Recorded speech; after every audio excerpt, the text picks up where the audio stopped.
Bonjour à tous, ici Mathieu Vénis du site internet penser et agir.fr, le site dédié au développement personnel par l'action. Bienvenue dans le 3e épisode de la série Agir au quotidien avec aujourd'hui un conseil sur comment faire face aux échecs de ses précédents projets, donc sur la peur d'échouer par rapport à ses précédents échecs.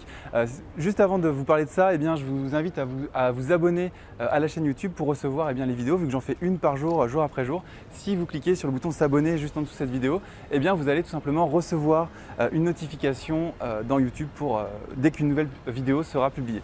Alors, comment faire face à ces échecs passés? Comment se reconditionner pour un nouveau projet quand on a déjà eu des échecs par le passé? Alors, il y a quelque chose de très simple, on ne va pas partir dans le complexe ou autre, il y a quelque chose de très simple, c'est que depuis tout petit, surtout à cause de l'école ou autre, les diplômes, on nous enseigne la réussite, et si on ne réussit pas, on parle d'échec. Et lorsqu'on a échoué, on a l'impression, en tout cas c'est la perception qu'on nous donne depuis tout petit, c'est que si on fait un échec, c'est fini. Donc un échec, ça a la notion de essai raté et de finalité. C'est-à-dire si j'ai échoué, c'est fini, j'y arriverai jamais. Donc déjà, ce qu'il faut faire, c'est totalement reconsidérer la notion même d'échec, c'est-à-dire se dire que l'échec, en fait, ce mot-là, cette notion n'existe pas. Il y a quelque chose de dramatique dans notre éducation, c'est par exemple quand on arrive au bac, vous savez, c'est le premier diplôme, quand on a 18 ans ou 17 ans, on arrive au bac et on se dit ok, si je ne l'ai pas, j'ai raté ma vie, c'est pas possible, j'y arriverai jamais. Et c'est vrai que si on arrive avec la grippe à un examen, qu'on n'a pas l'examen, on ne va pas pouvoir le repasser le lendemain ou autre, il va falloir attendre l'année prochaine, la session d'après, pour repasser l'examen. Ça ne veut pas dire qu'on a raté sa vie, mais ça veut dire que quand même ça fait un sacré handicap. Et il suffit d'un rhume ou d'une grippe et puis le projet d'avoir le diplôme par exemple se transforme en échec et ça peut nous plomber pour le reste de la vie alors que c'est totalement, c'est pas de notre faute, c'est juste parce qu'à un moment donné ça n'allait pas. Et le problème c'est que ce concept d'échec il s'ancre en nous dès qu'on a des projets personnels ou professionnels d'ailleurs. Pour les projets personnels et professionnels ça n'a aucun rapport. Vous n'êtes pas en train de passer un examen, vous n'êtes pas jugé par d'autres personnes. La seule personne qui vous juge, et retenez bien ça, c'est vous. La seule personne qui vous juge, c'est vous. Et ce que vous allez faire, c'est tout simplement changer de mot. Vous n'allez plus jamais parler d'échec, vous allez juste parler de tentative. Et au lieu de vous focaliser sur les échecs passés, vous allez vous focaliser sur les succès passés. Et un succès, c'est pas quelque chose de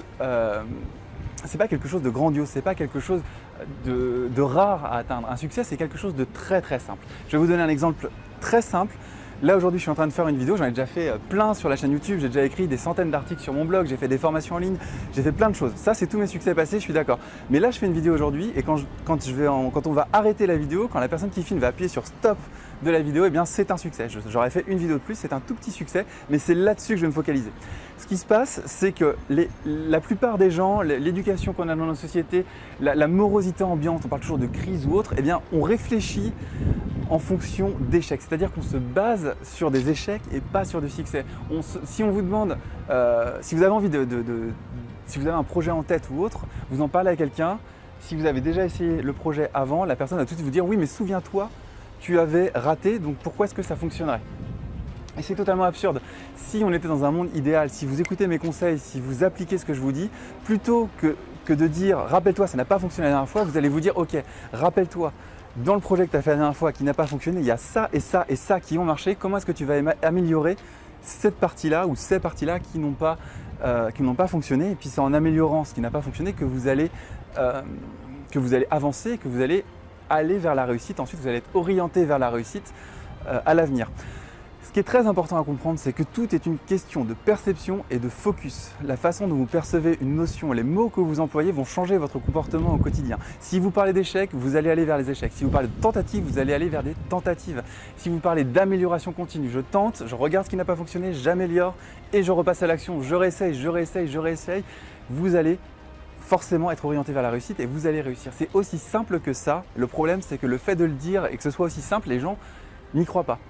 Parce qu'on faut toujours des processus assez complexes, des recettes magiques, des choses dans tous les sens, une méthode en 99 points avec les secrets de la réussite pour réussir, alors que tout est une histoire de mindset, c'est-à-dire d'état d'esprit et de mots que vous employez. Ne dites plus jamais j'ai échoué, dites tout le temps j'ai tenté, ok j'ai pas réussi, ok ma tentative n'a pas abouti, maintenant je sais que c'est cet endroit-là qui n'ont pas fonctionné et je vais améliorer cette partie-là, je vais réessayer. Donc le secret pour ne plus avoir peur d'échouer parce que vous avez déjà échoué avant, là on est vraiment sur la peur d'un échec précédent par rapport à une tentative pour réussir, c'est de vous dire ok, je me focalise sur les succès que j'ai déjà eus, je regarde les petits trucs qui n'ont pas fonctionné, je les modifie, je réessaye, je repasse à l'action. On parlera d'essais, de tentatives et plus jamais d'échecs.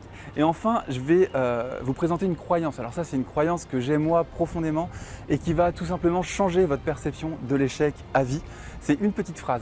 L'échec est nécessaire à la réussite. Je vais le répéter, c'est très très important. L'échec est nécessaire à la réussite. Souvenez-vous, juste avant, je vous ai dit remplacer le mot échec par tentative.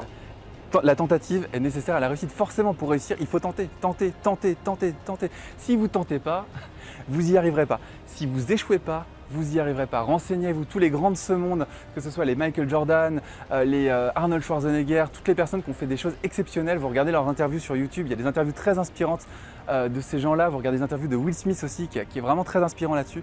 Ils vous diront toujours, vous devez échouer pour réussir, c'est obligatoire. Donc vous devez tenter, ne parlez plus d'échec, vous devez tenter pour réussir. Donc passez à l'action, n'ayez jamais peur de l'échec. Tant que vous n'êtes pas passé à l'action, vous ne connaissez pas de toute façon vos capacités à faire quelque chose. Vous avez besoin de passer à l'action pour vous tester en réel et pour ensuite améliorer les choses. Donc cette croyance est vraiment très importante. Et en fait, si on extrapole un peu, si on va encore plus loin, ça veut dire que plus vous allez échouer, plus vous allez réussir. C'est la vérité, tout le monde vous le dira, mais vraiment ancrez ça en vous et c'est pour ça que j'insiste là-dessus. Voilà, c'était le 3e épisode de la série Agir au quotidien. J'espère que ça vous a plu. Si ça vous a plu, partagez cette vidéo sur Facebook, sur YouTube, sur Twitter, sur vos réseaux sociaux préférés. Vous pouvez même cliquer sur le petit pouce en l'air si ça vous plaît. Ou si vous n'aimez pas du tout ce que j'ai dit dans cette vidéo, cliquez sur le petit pouce en bas. C'est à vous de voir. Et si vous voulez aller plus loin, travailler avec moi et aller plus loin, sachez qu'il y a une formation de 11 jours qui s'appelle la formation express de Penser et Agir, dans lesquelles je vais vous donner 11 fiches actions. Donc c'est des fiches au format PDF pour vous donner des conseils pour agir au quotidien via des petites vidéos de coaching.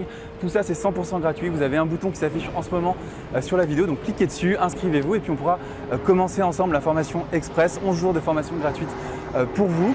Et moi je vous dis au revoir, appliquez bien ce qu'on a dit dans cette vidéo et je vous dis à demain pour le 4e épisode de la série Agir au quotidien.